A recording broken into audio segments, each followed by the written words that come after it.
¿Cómo están? Muy buenos días a todos los clientes del Banco Vice que hoy día nos acompañan en esta mañana que es súper especial. Les quiero dar la bienvenida, vamos a empezar en muy pocos minutos. Quiero hacerles dos recuerdos. Cuando ustedes entraron recibieron un sobre con una condición, que no lo abran. Aquel que lo abra durante la charla, Antonio, no lo abran hasta el final, porque tenemos una sorpresa.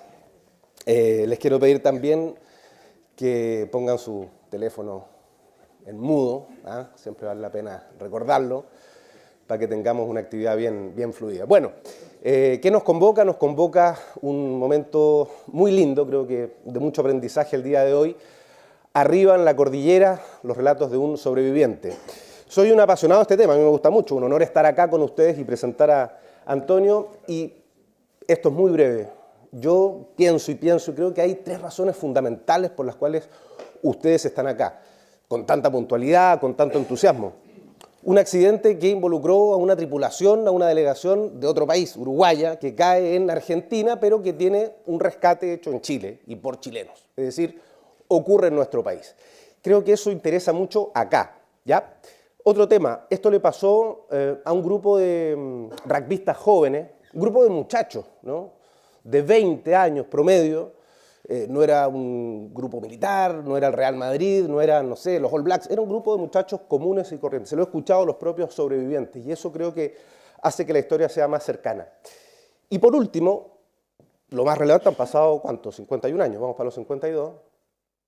Tenemos a quién recurrir para conocer de la historia. Uno hace la comparación de pronto, por ejemplo, el Titanic. Yo creo que el Titanic ya no queda ni uno. Acá tenemos con quién, a quién preguntarle. Y es por eso que hoy día tenemos la gracia, el honor de tener a uno de esos 16 sobrevivientes. Quedan 14 vivos, ¿sí? Inciarte y Metol fallecieron, de los 16 que salieron de la cordillera. De esos 14 que quedan vivos, bueno, hoy tendremos a Antonio Vicentín acá, Tintín. Así es que esa es la presentación, ojalá que lo disfruten. En nombre del Banco Vice les doy las gracias por estar acá y quiero invitar a la anfitriona, ¿no? A Claudia Miranda. Claudia, ella es gerente de la división Empresas y Sucursales, que les va a dar la bienvenida. Un aplauso para Claudia, bienvenida. ¿Se escucha? ¿Se escucha mi micrófono? ¿Se escucha? ¿No? ¿Sí? Ya. Bueno, la verdad que Ignacio, yo tenía 2 hojas preparadas, pero Ignacio dijo todo lo que tenía que decir yo. No, lo primero es darle las gracias, la bienvenida. Estamos muy contentos de poder hacer este encuentro, estos encuentros que son distintos, son temas diferentes que la verdad que nos acercan y nos llevan a una dimensión distinta a la que normalmente conversamos, que tiene que ver con los negocios, así que estamos muy emocionados. Y más emocionados con un invitado como el que tenemos, que decía Ignacio, que en el fondo nos va a poder contar de primera fuente qué es lo que vivió y darnos una enseñanza de resiliencia, de vida. Nos va a mostrar a través de una travesía por uno de los escenarios más difíciles, más complejos, que es la cordillera Los Andes.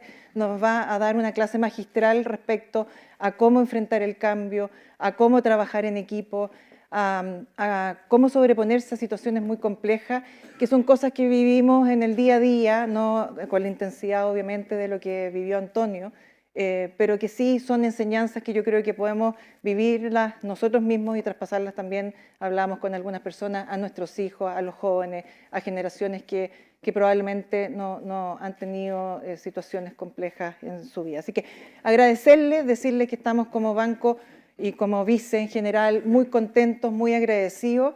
Esperamos que esta sea una instancia de aprendizaje, una instancia de pasar un rato agradable, pero fundamentalmente una instancia para que seamos capaces de inspirarlo y que se vayan con una sensación muy contenta y con una sensación de que están junto a un banco que siempre va a estar al lado de ustedes, con personas y ejecutivos que son los que nos acompañan acá, que tratamos en el día a día de tener una relación cercana y profunda con cada uno de ustedes. Así que no les quito más tiempo, bienvenidos a nuestro evento que llamamos Arriba en la Cordillera, así que muchas gracias.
Ushuaia 571, ¿me escucha? Acaba de finalizar la búsqueda del avión uruguayo siniestrado en los Andes con un grupo de rugbyistas del All Christians. En los 10 días que ordena el protocolo, se realizaron 66 misiones de búsqueda y rescate con 17 aviones de la Fuerza Aérea Chilena, así como aeronaves de la Fuerza Aérea Uruguaya y Argentina, sin ningún resultado. La búsqueda se reiniciará a comienzos del año próximo, cuando el deshielo permita mejor visibilidad para hallar los restos del desastre. El Servicio Aéreo de Rescate de Chile informó que en 34 accidentes aéreos ocurridos en los Andes, jamás hubo sobrevivientes.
Están recibiendo informaciones oficiales de parte de Carabineros de que fue encontrado un avión uruguayo perdido en la cordillera de los Andes en el mes de octubre por un equipo juvenil de rugby y que en ese entonces naturalmente produjo su pérdida una gran expectación.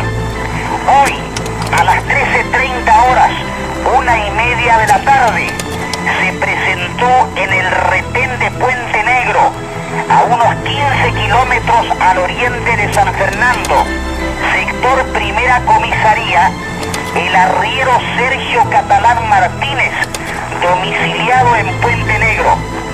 Expresó que a las 9:30 de la mañana de hoy, en el lugar denominado Bajo el Durazno, 2 personas le lanzaron una carta amarrada a una piedra.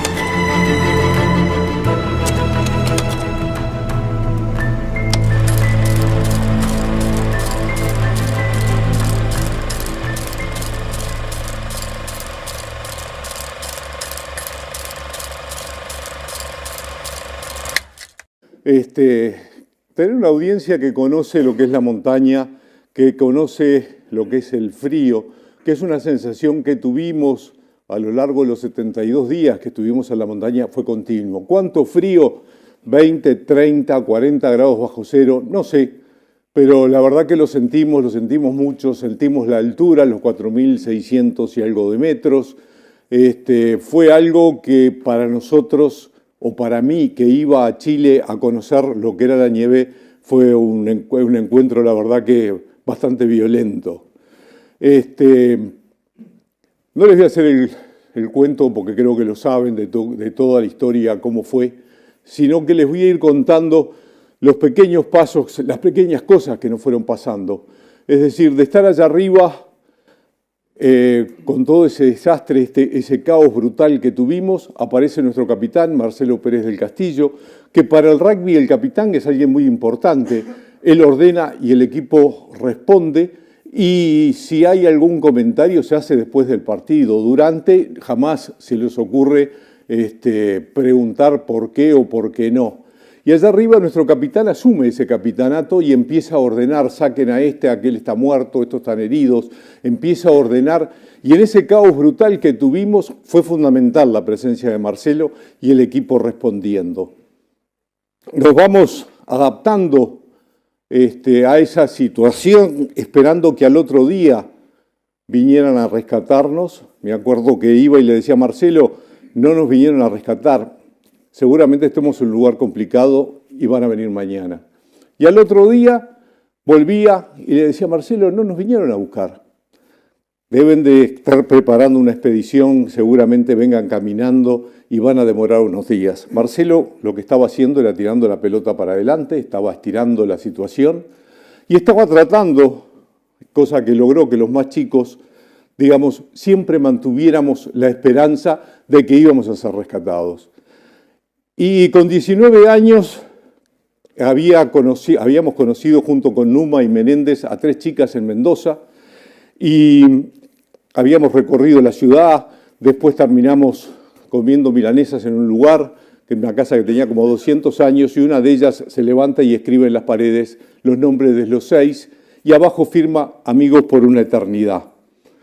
Podría haber escrito 1000 cosas, pero pone eso que es el capítulo mío justamente en la Sociedad de la Nieve. Y les cuento esto porque estando allá arriba, para que tengan una idea de la inconsciencia de quien les habla, me encuentro con el flaco Menéndez, éramos 28 los que habíamos quedado vivos, y en un momento le digo, flaco, ¿tenés el teléfono de las chicas? El flaco se revisa, me dice, lo perdí. No puedo creerlo que perdí. Yo enojado con el flaco a 3.600 metros de altura porque había perdido el teléfono. Yo esperaba ser rescatado 2 o 3 días, volver a Mendoza y seguir con mi vida. Lo que menos se me ocurría. Claro, al 7º día, cuando escuchamos en una radio de AM de que se había suspendido la búsqueda y que se iba a retornar en diciembre a buscar los cadáveres, obviamente, eso fue un masazo brutal.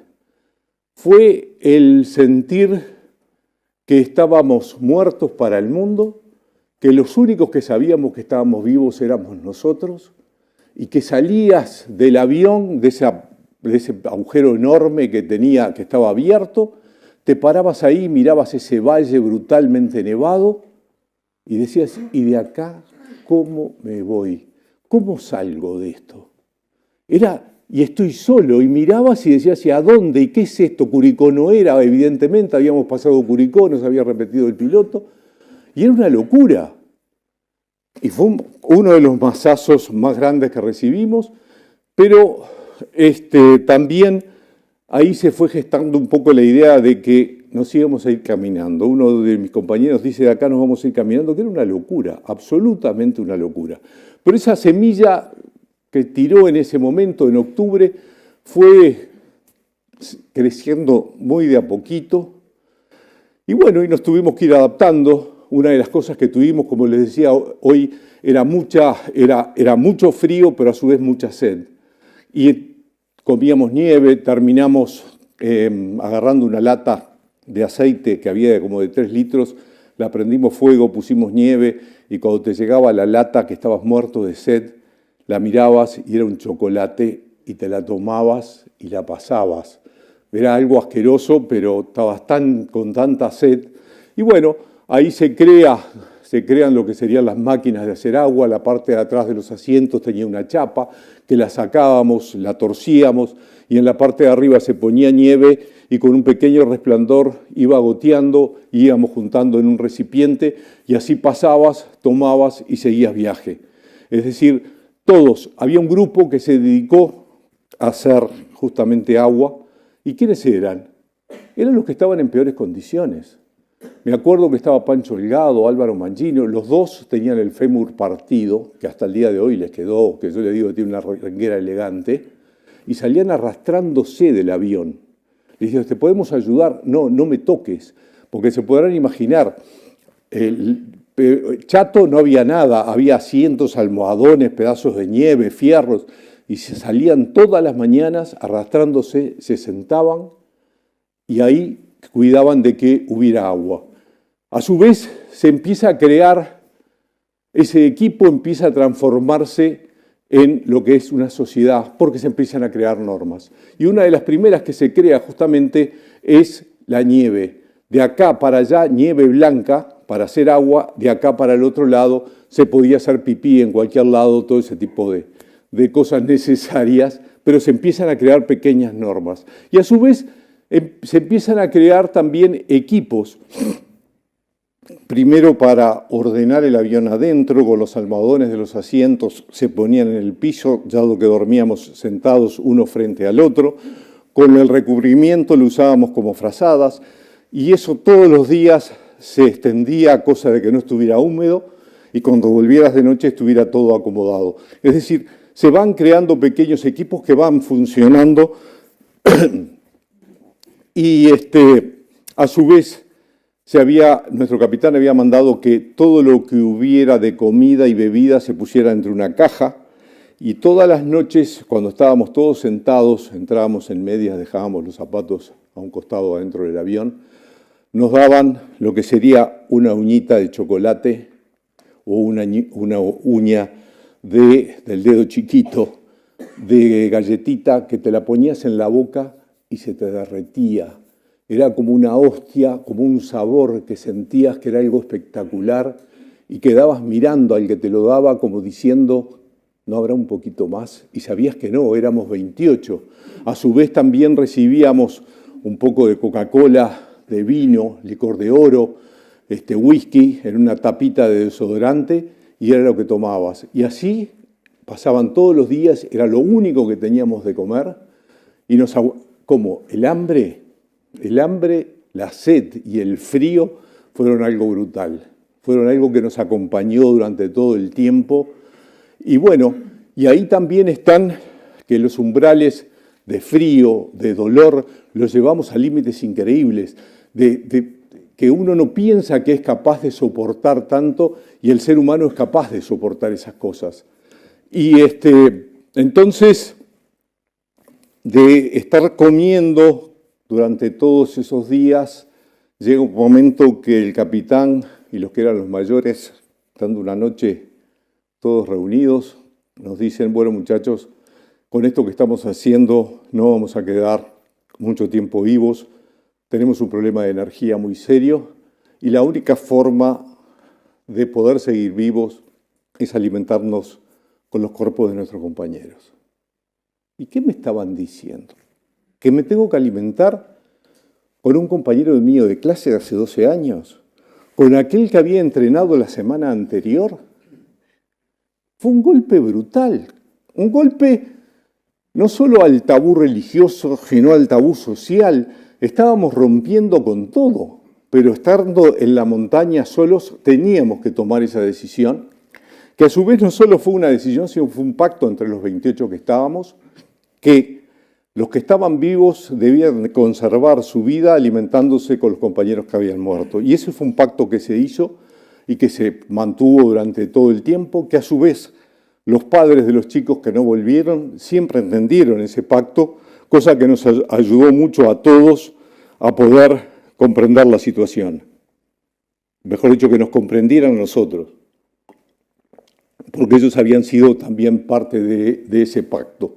Y tomada esa decisión, la vida sigue dentro del avión, se rotan los lugares que daban sobre la parte abierta que cerrábamos con valijas, se rotan los lugares donde se dormía en la punta porque a medida que dormíamos los apretábamos, es decir, se van creando esas reglas para permitirnos que hubiera más comodidad dentro de todo. Y una noche, estando todos dormidos, yo dormía elevado del resto porque me acalambraba, de repente siento que algo me cae en la cabeza, saco una mano, toco y era nieve. Me acuerdo que me saco lo que me cubría, me doy vuelta y digo, ¿quién está jugando con...? Y estaba el avión absolutamente tapado. Quedaban los que estaban en la camilla, quietos, sin emitir sonido, y estaba todo cubierto de nieve. Me tiro del lugar, empiezo a escarbar, sin mirar dónde estaba escarbando, pero aquí había una montaña de nieve enorme. Me congelo las manos, sigo, encuentro a uno de mis compañeros, Roy a su vez aparece y empieza a escarbar, también Roy Harley, y empieza a escarbar, y así empiezan a aparecer, y ahí se da una suerte de que aparece uno vivo, 2 muertos, 3 vivos, 2 muertos, es decir, pasan los segundos y van muriendo, y van apareciendo, y de los 28 que éramos, quedamos 19 vivos. Y en esa situación, los 19 estábamos como en un iglú, uno al lado del otro, muertos de frío, muertos de miedo, en una situación espantosa, y se empiezan a prender los encendedores para tratar de ver quién estaba al lado tuyo. Se prende un encendedor y se apaga, se prende otro encendedor y se apaga. No tengo gas, ¿qué es lo que pasa? Y se empiezan a prender todos los encendedores y ninguno prende. Nos estábamos quedando sin oxígeno. Con un tubo se consigue perforar una parte rota del avión, cae nieve, entra aire y ahí nos mantuvimos en ese lugar. Estuvimos 3 días sin saber qué hacer, sin saber si era de día, de noche, una cosa horrible. Empezamos a escarbar un túnel hacia la cabina, de la cabina se subía, después se daba vuelta y se salía afuera, y cuando salías te encontrabas con que todo el avión estaba cubierto, tenías que tirar almohadones para no hundirte en la nieve blanda, ir hacia la parte de atrás del avión y empezar a escarbar para volver a recuperar nuestros asientos, para volver a recuperar nuestras máquinas de agua. Todos los útiles habían perdido absolutamente todo y tuvimos que empezar todo de vuelta con un sacrificio brutal. Me acuerdo que en un momento me dicen, tenés que salir, que yo no había trabajado en el túnel, y me meto en el túnel y era tan estrecho que dije, acá yo no puedo pasar, no paso, una claustrofobia brutal, quiero ir marcha atrás y me dicen, no podés ir para atrás, solo para adelante es el camino. Y bueno, y consigo llegar hasta la cabina, me doy vuelta, subo y consigo salir. Y así empezamos de a poco a recuperar las cosas que teníamos. Quizás el decirles que cada uno tenía un tubo de pasta de dientes y esa pasta de dientes nos la comíamos. Era lo único dulce que probábamos, era algo espectacular. Nos comíamos la pasta de dientes todas las mañanas un poquito. Y otra de las cosas, que era uno de los licores más ricos que probé, creo que en mi vida, era la loción para después de afeitarse. Nos la tomábamos y decíamos, esto es espectacular. Eso les puede dar una idea de la desesperación de la situación en que estábamos, del dolor que sentíamos. Era tan grande lo que estábamos pasando, tan difícil, que dada nuestra formación religiosa, lo estábamos racionalizando como que eso era un purgatorio. Los buenos eran los que se morían porque dejaban de sufrir y los malos éramos los que quedábamos porque debíamos sufrir para después morirnos. Imagínense en las cabecitas de 19 años haciendo ese tipo de elucubración. En cierto momento me acuerdo que le pedí a Dios la posibilidad de volver a mi casa, a despedirme de mi padre, mi madre y mi hermano, y volver a la montaña y morirme. No quería seguir en eso. No quería seguir destruyéndome de noche cuando estabas solo, cuando te ponías a dormir, te desarmabas, te destruías, te decías, de acá no me voy, esto es imposible salir de acá, y sin embargo al otro día te ponías ese uniforme de invencible y salías a luchar de vuelta y salías a buscar la vuelta y salías a tratar de hacer cosas para que estuviéramos al otro día en mejores condiciones que la anterior. De todo esto aparece Nando, que había muerto su madre y su hermana, y estaba su padre solo en Montevideo, y que dice, yo de acá me voy. Roberto Canesa, que le dice, Nando, vos estás loco, acá te vas a una cuadra y te vas a morir congelado. ¿Por qué no esperás? Estábamos hablando ya ahora de quizás fines de octubre. Bueno, sí, qué buen día, voy a esperar. Y se empiezan a hacer, ya mejorando un poco el tiempo, no de tantas tormentas, pequeñas expediciones a los costados del avión para tratar de ubicarnos, para tratar de ver qué había en la vuelta, porque esto era una herradura enorme de montañas que terminaba en un valle con un volcán en el fondo que era el Soñado. Hoy sabemos que era el Soñado.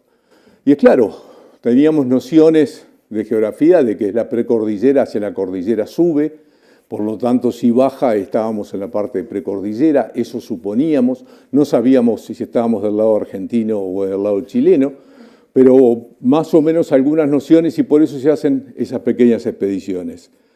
De esas expediciones no hubo nada en concreto. Después aparecemos tres, Roy Harley, Carlitos Páez y yo, que le decimos al grupo, nosotros queremos ser expedicionarios. Y el grupo dice, no, 5 son muchos, ustedes 3 vayan y hagan una expedición de prueba. Y si lo miran, hoy cuando 2x3 digo, pero qué locura, con la falta de energía, con la falta absolutamente de todo, nos dicen, vayan y prueben. Y una mañana salimos valle abajo, y es claro, caminar, sabrán que caminar en bajada es espectacular. Uno pierde las nociones, pierde las referencias, y en determinado momento, ya habíamos caminado como una hora y algo, decidimos, bueno, vamos a volver. Claro, al perder las referencias en la nieve, veíamos una loma, atrás de esa loma debe estar el avión y apurábamos el paso, el avión no estaba. Siguiente, apurábamos el paso, el avión no estaba. Carlitos y Roy se empiezan a tirar en la nieve, me decían, negro, déjame, no quiero seguir, no puedo, esto está muy complicado. Me acuerdo que Carlitos pidió en el libro Viven que sacaran todo lo que le dije de la mamá y de la abuela para que se levantara. Se pueden imaginar que no fueron cosas que aprendí en el Christian Brothers, pero conseguí que se levantaran. Cuando llegamos, después de, ya había bajado el sol, estaba muy frío, nos costaba mucho caminar, ya se había transformado en hielo, nos resbalábamos, consigo llegar al avión, ya estaban todos adentro prontos para dormir. Y en ese momento sale Daniel Fernández que me dice, ¿qué tal? Le digo, es difícil, pero se puede. Y pasé a integrar el equipo de expedicionarios junto con Nando y Roberto. Y acá se dan varias cosas, en el sentido que el grupo había sido, digamos, fue consciente de que o salíamos todos o nos moríamos todos. No era una cuestión que en un principio pensábamos que nos íbamos a salvar algunos, no, o nos salvamos todos o nos morimos todos. Y después se ganó una conciencia de que el grupo tenía que sacrificarse para que los expedicionarios estuviéramos en mejores condiciones. ¿Y qué significaba eso? Significaba que podíamos elegir los lugares donde dormir, que podíamos elegir la ropa que podíamos usar, que teníamos doble ración de comida y que no estábamos obligados a hacer trabajos. El no estar obligados a hacer trabajo, por supuesto que lo aprovechamos, y a su vez tenías la posibilidad de decirle, y de hecho me acuerdo que a uno le dije, necesito tus botas. Se sacó las botas, me las dio, y no me preguntó dónde consigo otras o qué hago. Lo mismo, necesito tu campera. Se sacaban la campera, te la daban, y eso era todo. Éramos las piernas de los que quedaban en el avión, y éramos los responsables de tratar de sacarlos a ellos de ese lugar, y por otro lado ellos a su vez se sacrificaban para que nosotros estuviéramos en mejores condiciones. Y un día empezamos a hacer lo que sería nuestra primera expedición junto con Nando y Roberto. Salimos valle abajo buscando el curso de las aguas, buscando llegar a algún lado, a algún río, y más o menos 1 hora y media, casi 2 horas del avión, el mismo camino que habíamos hecho en la expedición de prueba. De repente encontramos, miramos así, vemos en un bajo la cola del avión. En la cola estaban las baterías, estaba el 50% de las valijas. Era un paraíso eso para nosotros, pensando que íbamos a encontrar comida en las valijas. Y empezamos a abrir bolsos, valijas, todo lo que había, las sacábamos del compartimiento de valijas. Encontramos muchos cigarros, encontramos 1 kilo de azúcar, 1 litro de ron y un paquete de bombones. Nos sentamos los 3 y nos comíamos los bombones. Después revolvíamos el azúcar junto con el ron, aumentábamos la graduación y quedábamos cabeceando. Lo disfrutamos brutalmente. Y otra de las cosas que me acuerdo es haber abierto, encontré mi bolso donde llevaba mis cosas. Y me acuerdo de abrirlo y sentir mi olor, sentir el olor de mi bolso de vuelta. No lo podía creer, era como estar en casa.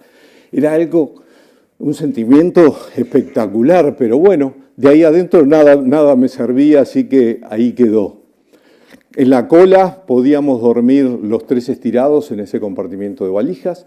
Habíamos encontrado la batería, por lo tanto conectamos un cable y teníamos luz adentro, leíamos revistas de noche. Todo el piso estaba lleno de suéteres de lana y con una puerta cerrábamos, que quedaba bastante cerrada, y dormíamos calentitos. Al otro día teníamos que seguir, porque era nuestro trabajo, y seguimos todo un día más de caminata valle abajo, y en determinado momento se hizo la noche, vamos a dormir, ¿y dónde? No teníamos nada, escarbamos, sacamos la nieve, encontramos tierra y nos acostamos ahí, un frío impresionante. Me acuerdo que yo llevaba un libro, no me pregunte para qué, llevaba un libro. Lo prendimos fuego, poníamos las manos y no te quemabas y qué lindo que estaba. No pudimos dormir, por suerte, por suerte no dormimos en toda la noche porque éramos muertos congelados. Y cuando levantó apenas un brillito de sol, nos fuimos para la cola, nos metimos dentro del lugar de ese donde dormíamos y nos pasamos todo el día durmiendo, estábamos agotados. Y después que nos despertamos empezamos a dar vueltas y ahí encuentro lo que sería un recubrimiento del aire acondicionado y empiezo a sacar piezas y me lo empiezo a probar porque tenía una forma de peto y me dice, Roberto, ¿qué estás haciendo? Le digo, estoy probándome, voy a hacer un chaleco con esto. Esto es aislante, no habrá más, capaz que podemos hacer un saco de dormir. Pero le digo, sí, está lleno. Fuimos los tres, empezamos a sacar, pero las piezas eran rectangulares, triangulares, cuadradas, de todas las formas habidas y por haber. Juntamos un rollo y lo mantuvimos ahí en la vuelta hasta que hicimos la expedición para arriba. No nos esperaban, no esperábamos que volvieran, se sorprendieron. Y ahí les llevamos cigarrillos, que los que fumaban tuvieron cigarrillos hasta los últimos días del rescate. Ninguno de los tres expedicionarios fumábamos. Les llevamos suéteres y fuimos con la noticia que habíamos encontrado la batería. El mecánico que murió en el alud nos había dicho que si encontramos la batería íbamos a poder conectar la radio del avión, como hoy, fácil, conectamos la radio del avión y les decimos estamos acá, vénganos a buscar. Por supuesto, nada fue fácil. Tuvimos que sacar la radio, el sintonizador y la antena con la única herramienta de precisión que teníamos, que era un hacha. Los cables que eran gruesos, estaba la cantidad de cables finitos, todos tenían número, así que supusimos que si los macheábamos los números iba a funcionar. Para eso llevamos a Roy, que lo sacamos del avión, de su zona de confort, de sus amigos, y lo llevamos para la cola, que fue protestando, estaba cansado, estaba mal ya Roy, pero hizo su trabajo, por supuesto, cuando juntó los cables de la radio, el sintonizador y la antena. Sobraban otra cantidad de cables y nunca hubiera funcionado. Además, la batería era había un intercambiador que cambiaba la electricidad, así que nunca hubiera funcionado. Pero eso nos llevó unas cuantas semanas y nosotros la cola realmente la disfrutábamos, salvo cuando teníamos a Roy, porque dormíamos los tres estirados y Roy tenía que dormir a los pies nuestros y nos molestaba. Pobre Roy pasaba bastante mal, estaba desesperado por volver al avión y estar con sus amigos de vuelta.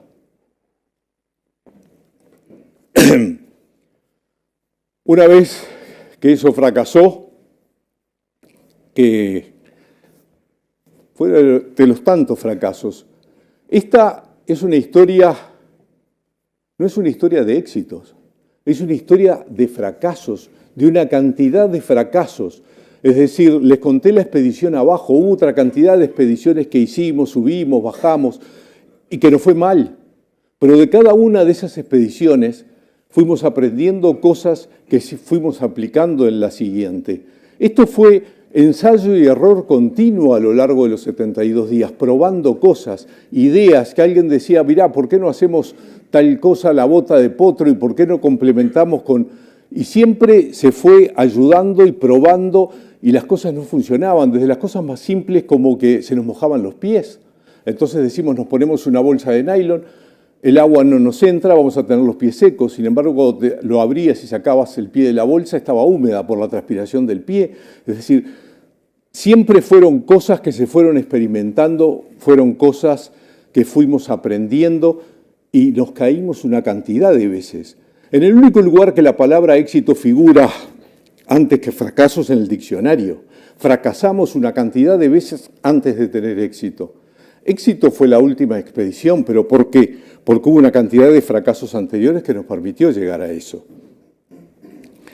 Y para llegar a esa expedición, como bien les decía, tuvimos todos estos traspiés y llegó un momento en que los primos a la muerte de Numa nos dicen, muchachos, ustedes se van mañana. Si bien nuestro balance de poderes arriba en la montaña eran los primos y los expedicionarios posteriores a la muerte de Marcelo Pérez, la orden fue clarísima, se van mañana, nos habían preparado las mochilas, nos habían puesto la comida, estaba todo pronto, y llega un momento en que nos dicen, Tintín, esta es tu mochila, Nando, esta es tu mochila, Roberto, esta es tu mochila. Y nos pusimos las mochilas, nos despedimos y empezamos a caminar hacia esa montaña que quedaba hacia el oeste. Ya no pensamos más en ir hacia el curso de las aguas, sino que nuestra intención era ir hacia Chile, donde sabíamos que la parte más angosta tenía entre 80 y 90 kilómetros. En ese interín alguien tenía que haber, nos íbamos a topar con gente y a su vez habíamos idealizado que esa montaña enorme que estaba hacia el oeste era lo que nos impedía estar en contacto con la vida. Habíamos idealizado que estaban los chilenos, las chilenas, los semáforos, estaban tomando helados, había llegado la primavera y nosotros seguíamos en ese lugar espantoso y que cuando llegáramos a esa montaña, a ese tope, íbamos a ver la vida de vuelta. Y bueno, empezamos a arrimarnos a esa montaña. Me acuerdo que comentamos entre nosotros, esto lo subimos en un día, otro error. Fueron 3 días subiendo y el primer día fue uno de los peores. Teníamos que ir pateando pequeños escalones para ir subiendo y cuando apoyabas el pie, que lo levantabas 1 metro, de repente metías todas las fuerzas, se te rompía, te deslizabas para abajo, tenías que volver a patear, tenías que volver a hacer tu camino. Íbamos los 3 por diferentes caminos porque no aguantaban los escalones. Y se nos llega la noche, empieza el frío, nos entra una desesperación de que no podíamos dormir parados, no nos podíamos quedar quietos, estábamos agotados, no podíamos más ninguno de los 3. Y de repente aparece una pequeña planicie, pusimos el saco de dormir y ahí nos metimos los 3, veíamos todo ese valle, teníamos idea de dónde estaban nuestros compañeros, ellos nos habían visto subir, 3 puntitos negros que iban subiendo como hormigas, cuando miramos hormigas, bueno, más o menos lo mismo. Y esa noche miramos ese valle, nos sentimos brutal porque era como que si fuera todo nuestro, pero al otro día tuvimos que seguir otra vez el mismo proceso, pateando, y 30 años después del accidente, en un típico asado, me entero que mi mochila pesaba entre 30 y 40 kilos. Yo pesaba 60 en ese momento. Hasta el día de hoy no sé qué llevaba la mochila de Nando, qué llevaba la mochila de Roberto. Es decir, cada uno tiene su mochila en la vida. De nada sirve mirar la mochila de al lado si es más liviana o más pesada. La tuya es la que tenés que subir y en este caso fue exactamente lo mismo. Me tocó la mochila más pesada.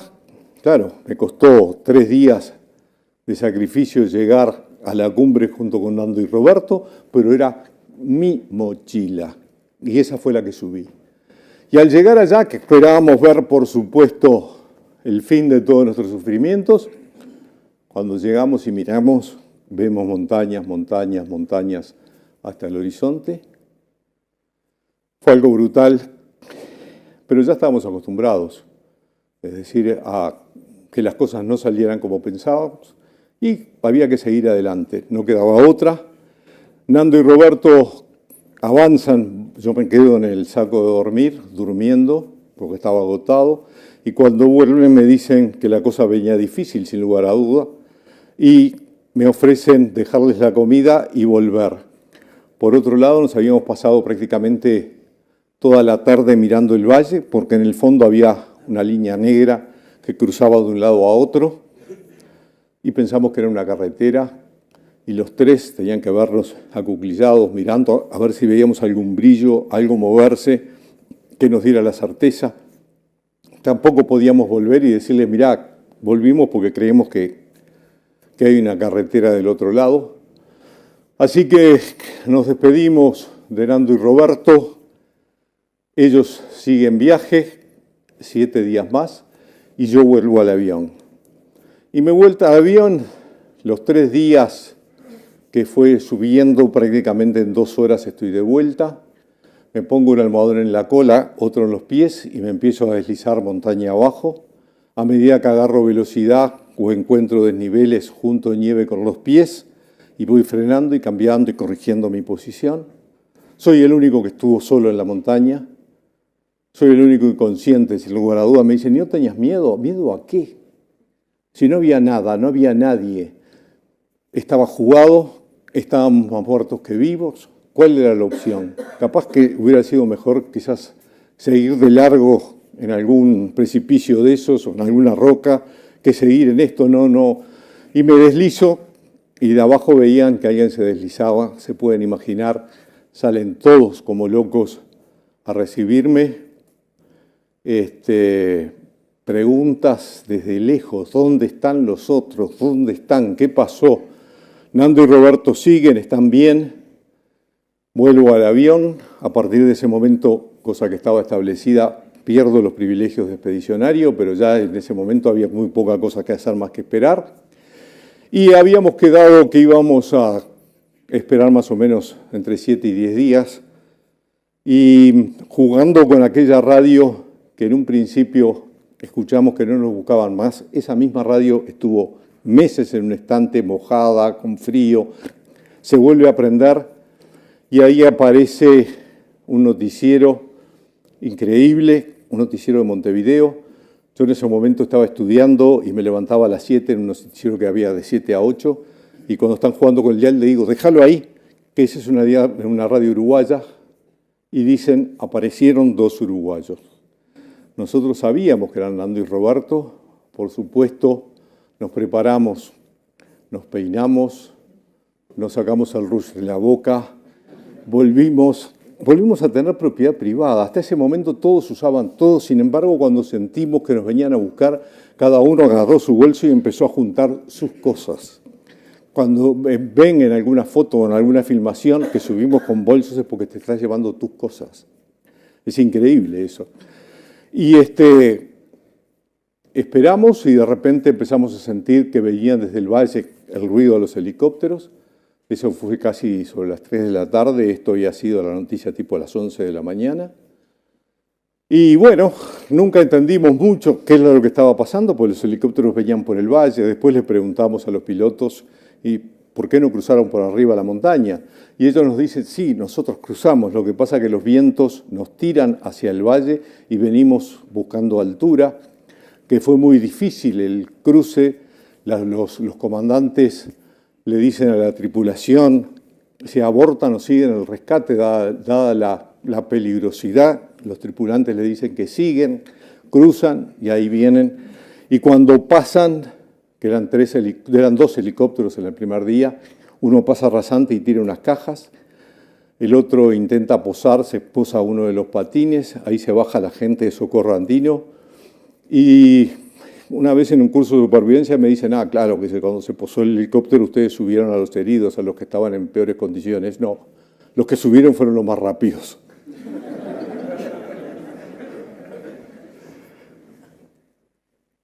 Un grupo en el que estoy yo, nos quedamos otro día más. Ahí nos dieron todas sus provisiones de montaña, pasas, sopas, unos panes que habían tirado en unas cajas la Fuerza Aérea. Pasamos toda la noche comiendo, cantando. Al otro día se prepara un lugar donde se podía posar el helicóptero. Nos explican cómo lo teníamos que atacar al helicóptero y demás. Y de ahí nos llevan a los Maitenes, de los Maitenes a San Fernando, de San Fernando a la posta central. Y cuando llegamos a la posta central, bajo y me veo toda la posta llena de gente, enfermos, enfermeras, médicos, auxiliares, todo el mundo aplaudiendo y gritando, y nos mirábamos y decíamos, ¿qué pasó? ¿Por qué está toda esta gente acá? No entendíamos qué había pasado. Nosotros lo único que habíamos hecho era conservar nuestras vidas y querer volver a nuestras casas con nuestros padres y nuestras madres y nuestros hermanos, nada más que eso. Y estábamos en las habitaciones de la posta y de repente entraba por la ventana un periodista, soy de la BBC, soy de Paris Match. ¿Qué locura es esto? ¿Qué disparate? No entendíamos absolutamente nada.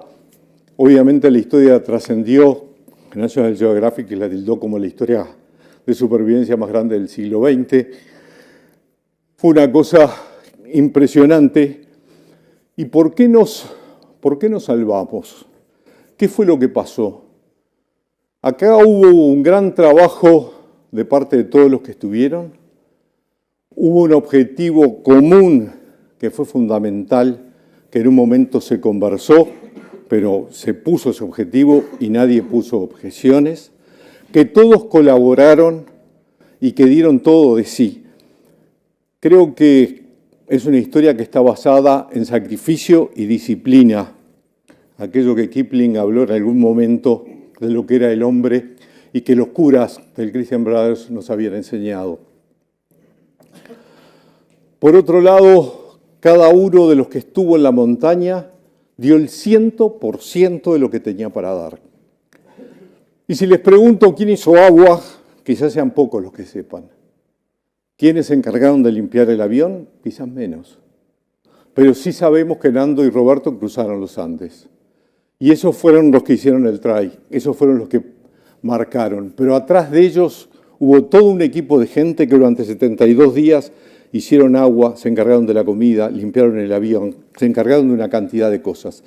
Por eso digo que esto es un gran triunfo del espíritu humano, del ser humano luchando contra la adversidad. Muchos hablan del milagro de los Andes, que estábamos tan cerca de Dios, que fuimos tocados por una varita mágica, y creo que no, creo que es el ser humano, que es esa fuerza que el ser humano tiene adentro de sobreponerse, de levantarse cada vez que se cae y de seguir adelante.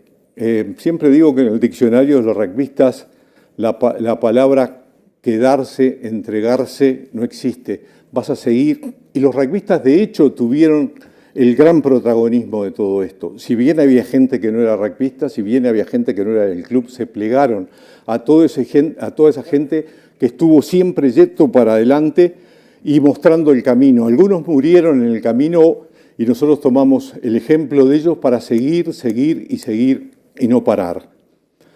A lo largo de los 72 días también se toman una cantidad de decisiones. A veces fueron equivocadas, otras veces fueron correctas, pero cuando nos equivocamos tenemos esa posibilidad siempre de cambiar nuestra decisión y tomar otro camino. Que eso creo que es fundamental. En la medida que uno toma decisiones, es dueño de su destino. Para bien o para mal, pero sos dueño de su destino. Tomás tus decisiones y no la teoría del corcho que seguís flotando para que otros tomen decisiones por vos. Acá uno las enfrenta, las toma.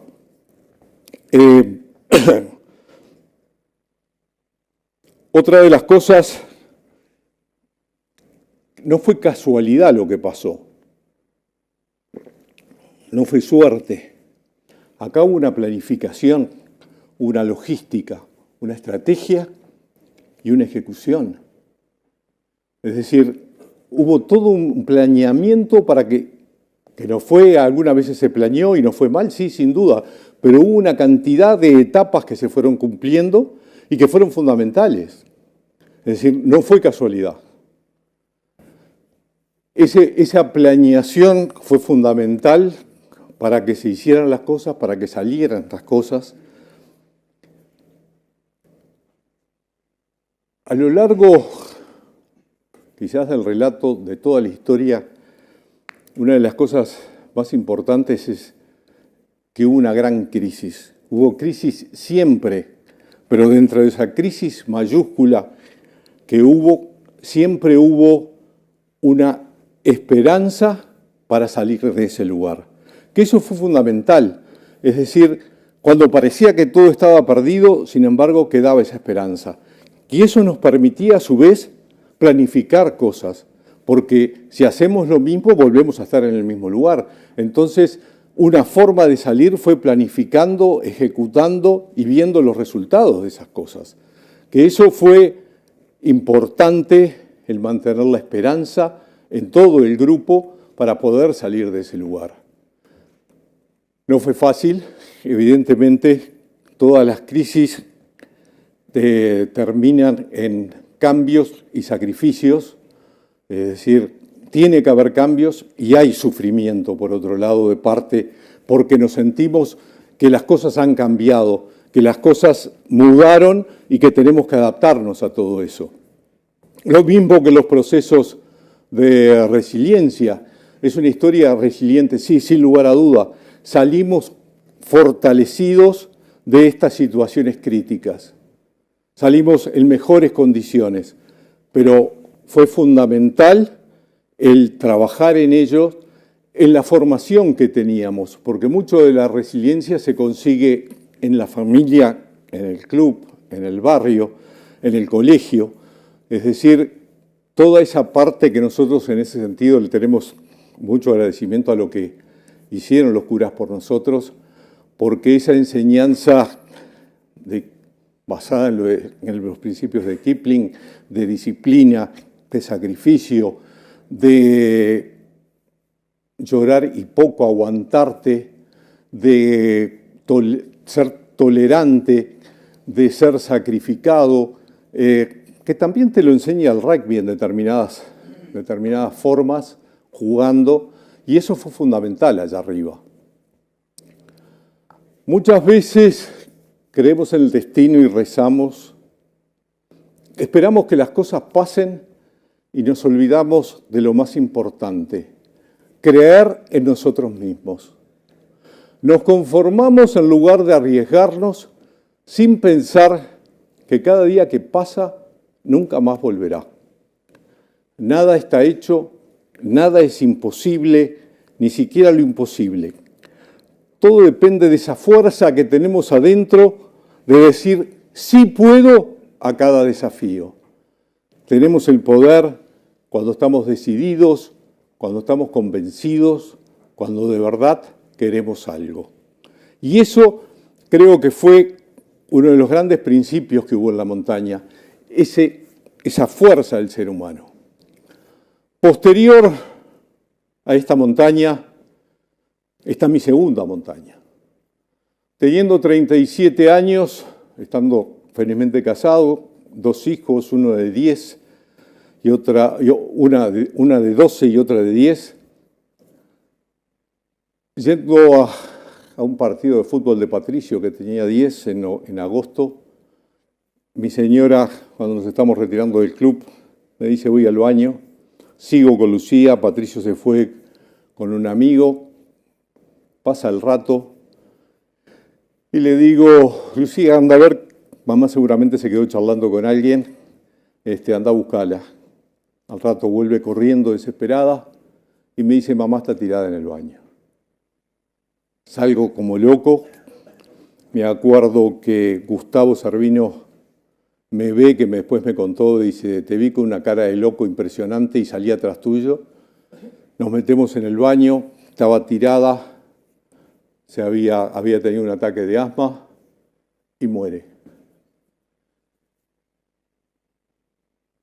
Sí, como ustedes, me quedé solo con 2 hijos, sin poder creerlo de un momento a otro. ¿Qué hago? ¿Cómo manejo esto? Dentro de la normalidad brutal, lo más normal posible. ¿Y qué era eso?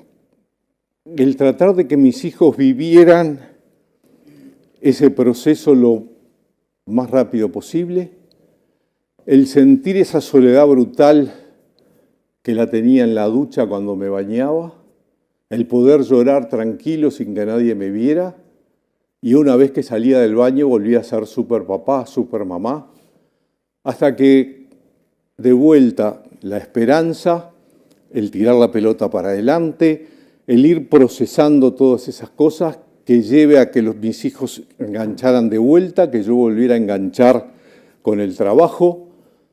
Termina con que Patricio después se va a estudiar a España arquitectura, donde se recibe, y siempre mandaba unas cartas firmadas que decía, somos mucho más que tres.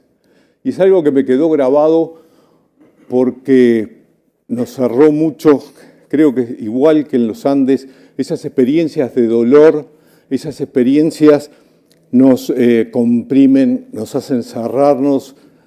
Si bien tenemos discrepancias o nos peleamos entre nosotros, somos hermanos en la cordillera y con mis hijos tenemos una estrechez, una relación muy especial que es inquebrantable todo eso. De los 16 que quedamos del accidente, hoy somos más de 200, gracias a los compañeros que no están. Muchas gracias.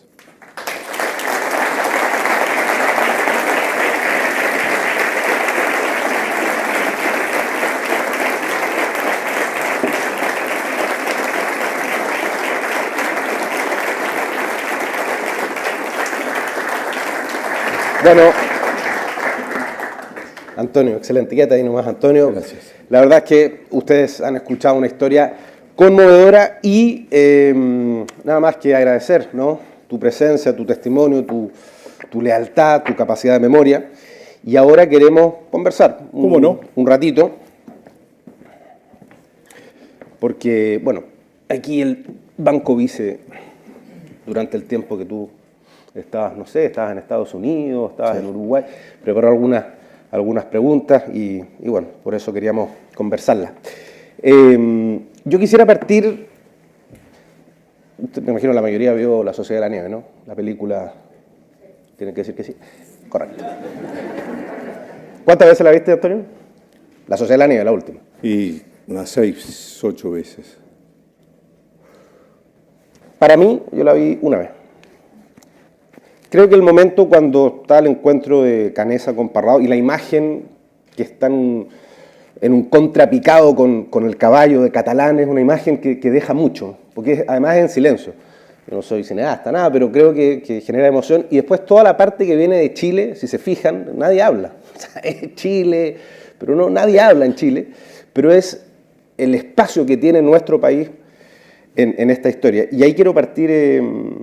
Antonio, no sé si también han visitado, hay un museo de los Andes en Montevideo donde hay una estatua a escala natural de don Sergio Catalán, que fue el arriero. Exacto.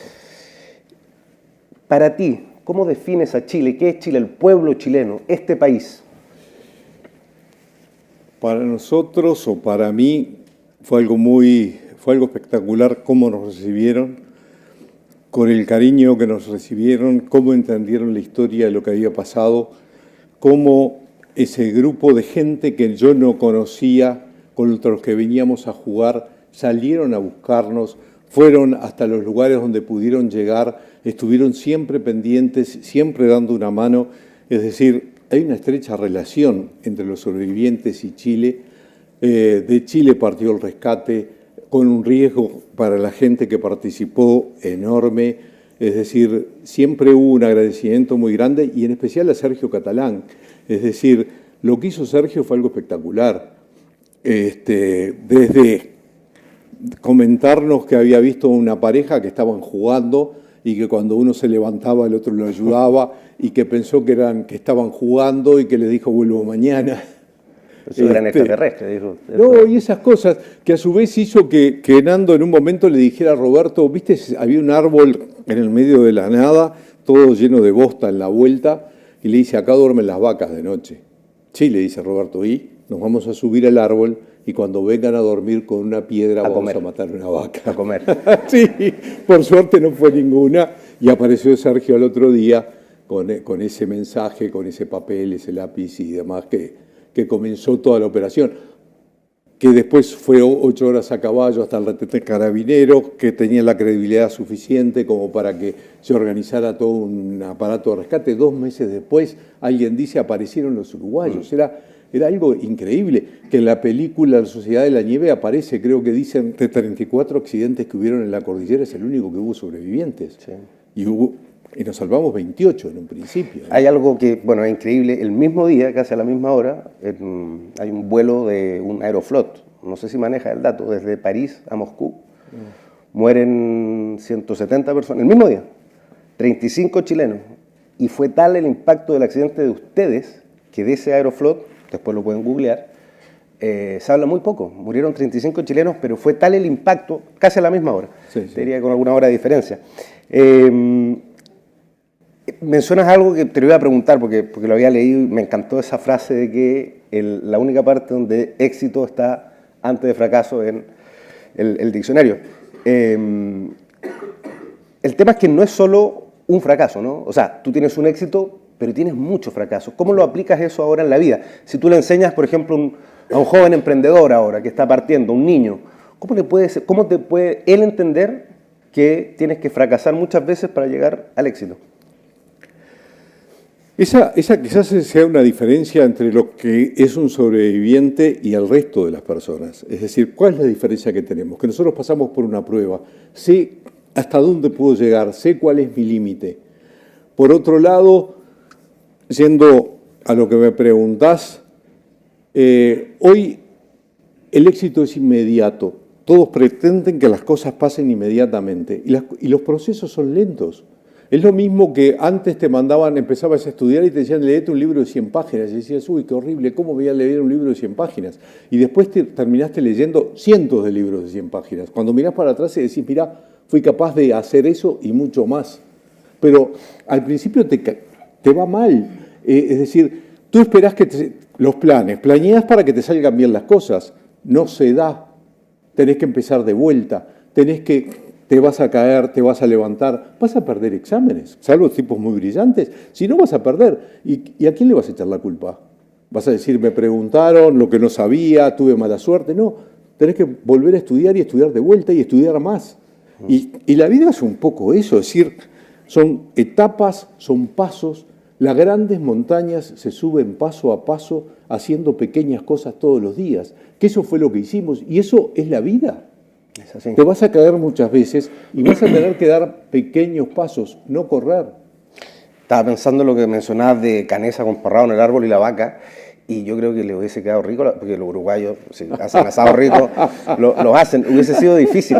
Ahora, retrocedo en ese viaje, y también hay algo que también lo menciona y me gustaría profundizar, porque tú los dejas en las cumbres, ellos van a Chile los dos, tú te devuelves, y mencionas ahí que eres el único que está solo en la cordillera. En estos 72 días, eres el único que está, por las 2 horas que bajaste, solo. Siempre el trabajo, siempre este triunfo de ustedes fue en equipo. Lo mencionaste, siempre, todos trabajaban en algo.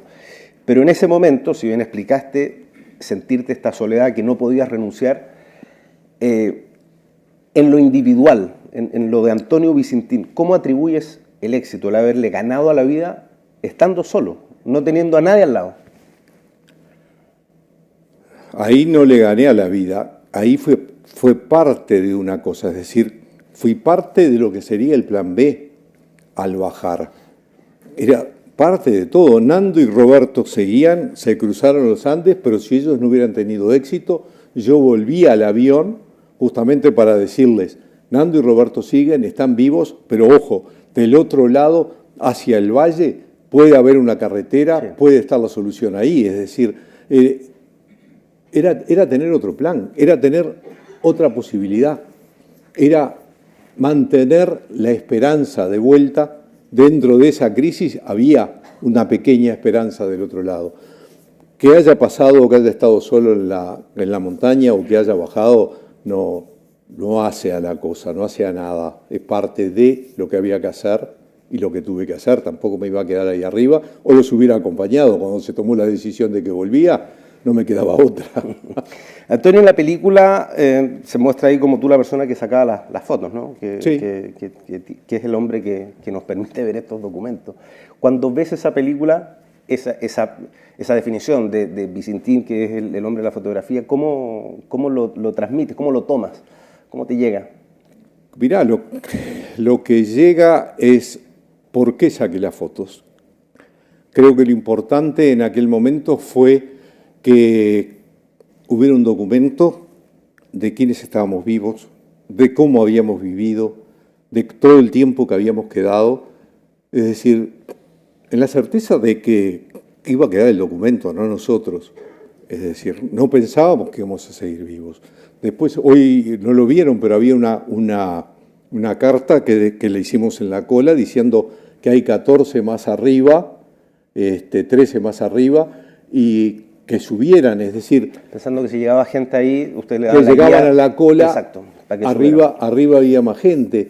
Es decir, teníamos claro que era muy difícil salvarnos, que sí, la muerte nos iba a encontrar luchando para salir de ese lugar, eso sí lo teníamos claro, y las fotos eran el documento de que había habido vida después del accidente. Antonio, hay un chilenismo acá que no sé si conoce la palabra catete. No. Cargante. Sí. Que atora. Bueno, y algunos periodistas tienen esa fama. No son muy queridos, no todos. No es mi caso, espero. Cuando vienen a Chile, lo que mencionas tú, que se acercan medios de Europa, imagínate, sí. Porque tú de repente, no sé, vas de Uruguay, seguramente de Chile, pero tienes medios de otros países. ¿Cómo fue esa reacción de empezar a responderle al mundo, a través de los medios, de los periodistas, lo que les había pasado con todo lo que consideraba? Le iban a preguntar cómo se habían alimentado, de dónde sacaron fuerza. En realidad nunca lo pensamos. ¿Ya? Para nosotros iba a quedar aquello en la montaña, no iba a trascender, íbamos a volver a casa. Es decir, era nuestro objetivo. Cuando trasciende la noticia de cómo nos habíamos alimentado y lo espectacular que había sido, que era rimbombante, todo eso, ahí es cuando decidimos que íbamos a hacer una conferencia de prensa en Montevideo y que íbamos a contar qué era lo que había pasado. Que acá todo el mundo estaba con que llegaban noticias de afuera, que había pasado esto, lo otro. Claro, no éramos los únicos, estaban toda la gente de Socorro Andino, estaba toda la gente de la Fuerza Aérea, evidentemente... había una cantidad de cosas que nosotros no manejábamos. La trascendencia de la historia nos dimos cuenta después. Hasta ese momento lo único que queríamos volver a casa, nada más. Volver a ese núcleo chiquito, cerrado, que te quiere, que te acobija, y nada más que eso. No teníamos idea de la trascendencia. Después, claro, periodismo, esto, lo otro, decís, ¿qué es esto? Bueno, hay que respetar un tiempo acá junto a Antonio. Me quedan 100 preguntas. No, me quedan 3 preguntas. Yo cuando en la presentación hablaba de esto, de poder recurrir a ustedes para que nos cuenten la historia. Ponía el ejemplo del Titanic, que ocurrió eso hace 112 años. ¿Crees que se va a seguir hablando de esto por mucho tiempo más? Supongo, porque es una historia que tiene un paralelismo muy grande entre lo que pasó en la montaña y lo que es la vida real. Es decir, las cosas de la montaña se repiten en la vida real. Entonces, tenés un paralelismo muy grande, tenés un paralelismo entre lo que es la vida en la montaña, de cómo se manejó todo, y lo que es la vida de una empresa también. Es decir, tenés una cantidad de elementos importantes que se están manejando, de valores que se manejaron en la montaña, que hoy justamente una de las grandes sorpresas es la cantidad de mensajes que recibimos de chicos de 13, 14, 15, 16 años, que hasta ahora nunca había pasado. Es decir, como que están viendo los valores de la película, viendo los valores que se manejaron en la montaña, y que como que lo están necesitando, quieren conversar contigo, quieren que les comentes las cosas, y ya ha cambiado el público que teníamos antes al que está introduciéndose ahora en el tema. Sin duda. ¿Qué nota le ponemos a este público? Se portó bien, ¿no? Excelente. El mejor de todos, hay que decirlo. Sin lugar a dudas. Hay mucho conocido también acá. Sí, teníamos que decir eso. ¿La pasta de dientes? La pasta de dientes. ¿Rica? Espectacular. Sí, ok. Espectacular. ¿Quién va a llegar a la casa a probar pasta de dientes? Oye, nada, queremos, Antonio, agradecer tu tiempo, tu espacio. Tú tienes una agenda súper cargada. Por lo que he sabido, la gente del Vice me ha comentado, un viaje espléndido, tuvieron una bonita reunión el día de ayer. Yo creo que acá hay mucho, mucho aprendizaje y quisiera que ustedes le brinden un aplauso a este sobreviviente de los Andes. Muchas gracias. Y tenemos un regalo para ti. Muy amable. Te lo recibo yo. Te lo voy a devolver.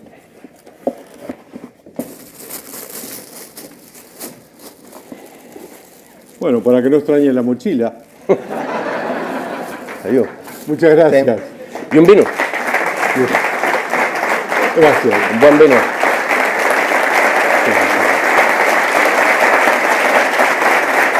Gracias. Un placer. Antonio. A ti. Un privilegio, un placer.